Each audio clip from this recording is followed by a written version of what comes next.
has just gone off. War, rebellion and revolution.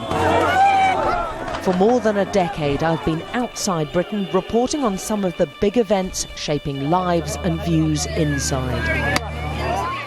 Back in Britain, also known as the United Kingdom, I haven't lived here since 2005, and I want to find out just how much has changed over the past 12 years.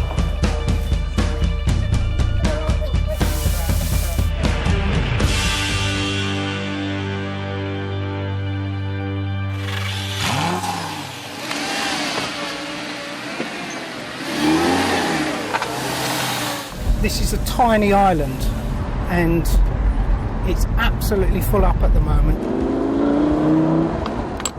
Richard is a man on a mission. I'm positive about the Brexit, that, you know, they might stop millions of people coming here.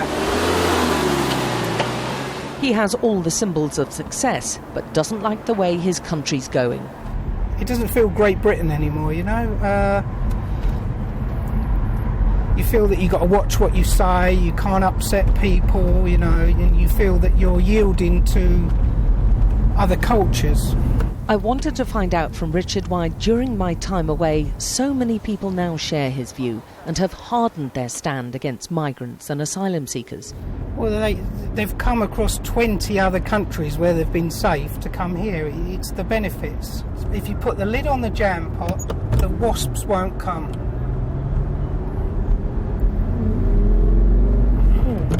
You know, that would be really offensive to quite a lot of people. Yeah, well, it's just an old British analogy, you know. There we go again, you know. That's things that we sort of say, you know. Richard owns hotels in Essex, a Southend boy made good, who's moved his home and part of his business to the countryside. What it means to me is space. It's not being too overcrowded. Having nice neighbours. You know, my neighbours are lovely here. Is this the green and pleasant land that you have in your mind? Yes, absolutely. Yeah, absolutely. And Richard's friends seem to feel equally patriotic and defensive. This is Great Britain, a part of Great Britain. It's nice to have that identity. It's normally the far left that ridicule the flag. Anyone who shows any patriotism, they don't like it, you know. So you're a racist because, you know, you fly a flag, or you've got Union Jack this or Union Jack that. We voted to come out of a corrupt organisation called the EU, European Union. That's what we voted for. It's done a lot of things. One thing it has done, it's made people less accepting of foreigners simply because there's so many, and that's a natural thing. You know, if you had a house and you invited a lodger in, and then they brought 10 other people with them that you didn't expect to arrive, you'd get the hump, wouldn't you? You wouldn't be too pleased about it, and that's what's happened with Britain. I spend a lot of time that side of the bar, not this side of the bar. Richard's customers too, even those who've immigrated, notice a change. But your personal experience has been... It's been really lovely coming to England because the British accepted us like one of their own. But now everybody's coming into the country like foreigners, and they're not really being accepted, you know. So... Do you find that strange or sad or what? I think there's too many coming into the country. Yeah, it is, yeah. I'm going to follow you, Richard. Are you ready now? Yeah. And your aim basically is to try and give people a very English, British experience? Yes. Is it? Oh yes. Oh yes. Tell me the thinking behind that and what you try to do. Everyone loves a full English breakfast. Bacon, sausage, beans, mushrooms, tomatoes, toast, tea. You can't beat it. How has Brexit affected your whole business?